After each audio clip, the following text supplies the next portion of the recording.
¿Bien? Bien, contento de estar de nuevo acá. Tema: economía y vacuna.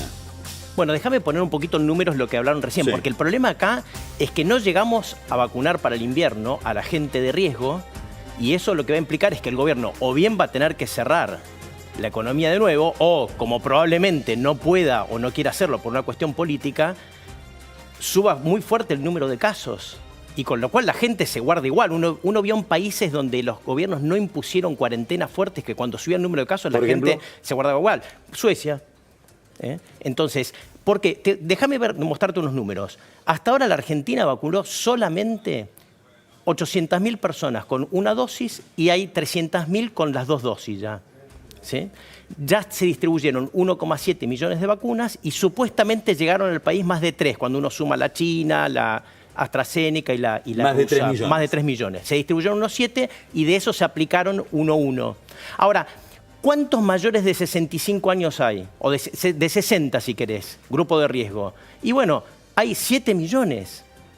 Le sumás personal de salud, 800.000. Fuerzas, o sea, es el doble de gente de las vacunas que hay disponibles. Claro, pero al ritmo de vacunación de la última semana, que aceleró bastante, digamos, se están vacunando más de 43.000 personas en promedio por día la última semana. De nuevo, se aceleró mucho desde el 25 de febrero hasta acá. A ese ritmo, solamente para vacunar a los mayores de 65, si querés hagamos lo más, Sí. ¿no? Necesitas, con una dosis necesitas 118 días, 4 meses, no llegás al invierno. Ahora, no tenés las vacunas y tampoco podés cerrar la economía porque perdés las elecciones o porque tenés un problema grave de recesión. Y tampoco podés auxiliar con el ATP, con el IFE, porque no tenés la plata. ¿Qué haces? ¿Vos decís la gente se encierra sola? Y bueno, me parece que algo de eso es un dilema muy difícil de resolver, yo creo, para el gobierno, porque uno ve otros países, por ejemplo, tanto en el hemisferio norte como en el hemisferio sur, volvieron a cerrar. Acordate de nuevo lo que dijeron recién en la mesa, esto al final es una gripeciña, como dice Bolsonaro. Entonces viene el tiempo frío, el número de casos va a subir. Para que te des una idea, el número de total en un paper del propio gobierno de los que suponen ellos que hay que vacunar son 15 millones. Te estoy sumando los de 65, Fuerzas Armadas, maestros. Y no te estoy sumando al personal estratégico, entre comillas, digamos, ahí, ¿no? Que no sabemos cuánto es todavía. Bueno, la gente que conoce del Ministerio de Salud dice es mucho más de lo que están diciendo.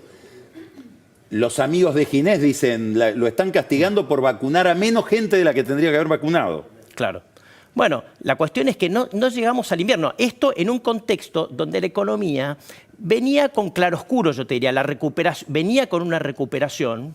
¿Sí? La caída del PBI, de la actividad económica del año pasado, fue 10%. Si vos te acordás lo que hablamos el año pasado, decíamos un rango entre 10 y 12 va a ser la caída. Bueno, estuvo en el punto mínimo del rango, venía con una recuperación, el empleo no, ¿sí? O sea, claroscuro, la recaudación viene muy Entonces, bien. La parte vamos a lo electoral de lo que estás diciendo. Dale. Digamos, lo que vos estás diciendo tiene una derivación electoral que es la siguiente. La gente va a ir a votar con la idea, la percepción de que el gobierno me resolvió el problema de mi supervivencia física, me resolvió el problema de la pandemia, ¿o no? El gobierno, un eje evidente de campaña del gobierno este año es la vacunación. El otro es el acuerdo con el fondo. ¿Va a poder decir misión cumplida? No, ¿En octubre? No, lo del fondo yo creo que no sale. Ahora vamos al fondo. Sí. Lo de la vacuna a mí me parece que no, pero el dilema es, si vos deciden no cerrar la economía y te explota el número de casos y te explotan los hospitales, políticamente, ¿qué es peor? O para la gente, ¿qué es peor? Ese es el problema. Acá el problema es que es muy probable que tengan que imponer una cuarentena y que tenga un impacto en la actividad económica. Porque si no lo haces y verás, y la gente no se guarda, no sé, supongamos que no se guarda, bueno, el número de casos va a explotar. Ahora vamos a lo del fondo. Está esta idea de que con los derechos especiales de giro, que el fondo le va a girar a países como la Argentina, no sé si la Argentina está en la lista, están los que dicen que sí, los que dicen que no. Supongo que Guzmán en Washington va a tratar de pelear por este tema. Y con eso que nos da el fondo le pagamos al fondo. Y no hablamos de ajuste. ¿Eso es posible? Bueno, me da la impresión de que ellos se están preparando para un no acuerdo. Están guardando todas las... ¿Cómo lo ves? Están guardando todas las reservas que pueden, como siempre, con gran efecto destructor sobre el futuro de la Argentina, porque fíjate que para guardar reservas ¿sí? Lo que están haciendo, la decisión de la semana pasada fue forzar a una nueva reestructuración de la deuda de empresas. Sí.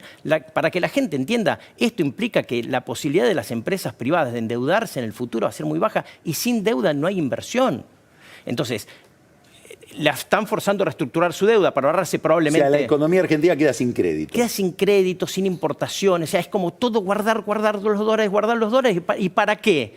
Para que cuando vos ves, básicamente, que por otro lado tenés 10.000 millones de dólares más probablemente de exportaciones por la suba del precio de la soja, el maíz, etcétera, lo que ves es básicamente que van a usar esos 10.000 millones de dólares para algo. Un poquito de importaciones tienen que abrir. Porque vos fíjate, acordate lo que te dije, que la economía terminó no tan mal el año pasado. Mucho de lo que hubo fue lo que yo le llamo consumo de brecha. ¿Qué es el consumo de brecha? Bueno, cuando vos mirás qué anduvo relativamente bien, qué recuperó, fue todo aquello donde la gente podía agarrar y usar los dólares que tenía guardados y venderlos al paralelo y comprar cosas que están valuados parecido al oficial. Venta de autos anduvo bien. El cemento, o sea, el costo de construcción bajó en dólares. ¿Me explico? O sea, todo lo que sea ligado a muchos electrodomésticos, es decir, todo eso anduvo relativamente bien. Entonces, ahora bien, si el gobierno le limita la cantidad de dólares al sector privado para importar o para producir domésticamente, que con muchos componentes importados, básicamente eso, es muy difícil que la economía siga recuperando, entonces le van a tener que dar dólares. Y probablemente quieran guardar dólares para pagarle al Club de París. Acordate que no se puede renegociar la deuda con el Club de París si no hay acuerdo con el fondo. Eso es en mayo. Eso es en mayo. Mayo creo que hay una extensión de 60 días posible. ¿Cuánto es? Son 2.400 millones de dólares más o menos y son 3.700 lo que le debemos al Fondo Monetario, que hay que pagar más hacia fin de año. Pero el acuerdo con el fondo, entonces a mí me da la impresión de que ellos se están preparando para no hacer el acuerdo con el fondo. ¿Por qué? Porque se guardan dólares de más en un año donde supuestamente van a llover 10.000 millones de dólares más. Para que te des una idea, las exportaciones del año pasado, lo importante que es este mundo que nos ayuda, el año pasado las exportaciones fueron de 50 y algo de mil millones de dólares. Es un 20% más. Última observación.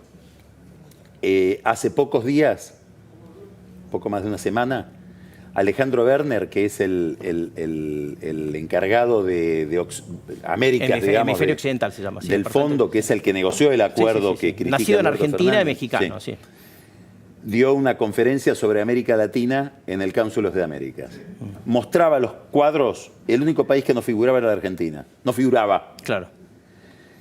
¿Qué le pasa al fondo con la Argentina? ¿Qué somos para el fondo? No nos mencionan porque es mejor no hablar de la Argentina. Digamos, ¿en qué medida el problema no lo tienen ellos?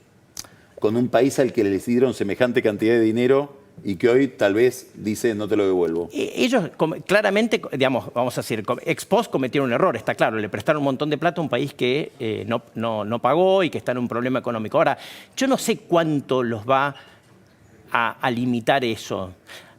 A ver, lo que sí te puedo decir es lo siguiente. Lo que yo estoy muy convencido es que lo que seguro, te diría, no va a haber para mí, es un acuerdo con el fondo que cambie las expectativas. ¿Me explico? Que vos digas, o sea, bueno... Si es un acuerdo para zafar y seguir adelante. Eso no lo puedo descartar por un tema político, bueno, ¿viste? Está muy bien. Pero un acuerdo que vos digas, che, bueno, mira, se sentaron y esto es un programa acordado además con la oposición, donde básicamente, digamos, un programa macroeconómico sustentable, como dice el ministro, eso yo hoy, a pocos meses de las elecciones, con Cristina, como vos dijiste, limitando la suba de tarifas, etcétera, lo veo probabilidad casi cero. Gracias, Marcos. Vamos ahora a un corte brevísimo y ya estamos de vuelta en Odisea.